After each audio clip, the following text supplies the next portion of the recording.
मंगलमय महाप्रभु ठाकुरे धवलेश्वराय बालालिंग महाप्रभु दीपम यदि परम ब्रह्मा दीपम यदि जनार्दन दीपाहरत में पापो पूजा दीप नमस्तुते अहे धवलेश्वराय बालालिंग महाप्रभु संसार सुखी रखंदो।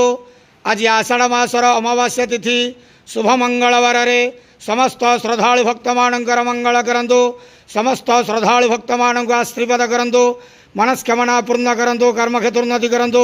ग्रहरिष्ठ खंडन करंतु। जगतर मंगल करंतु। विश्वर कल्याण करंतु।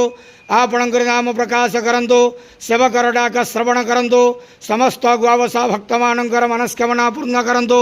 जो जो भक्त माने आपण पाखरे मानसिक रखिंट तंक मानसिक पूर्ण करंतु। बाबा धवलेश्वराय बालालिंगाय नमो नमः। संसार सुखी रखंतु आनंद गवार हरि बोलो। आज आषाढ़ मासर शुभ मंगलवार अमावास्या तिथि रे समस्त श्रद्धालु भक्त मानकर मंगल करंतु आनंद गवार हरि बोलो। प्रभु धवलेश्वराय बालालिंगाय नमो नमः।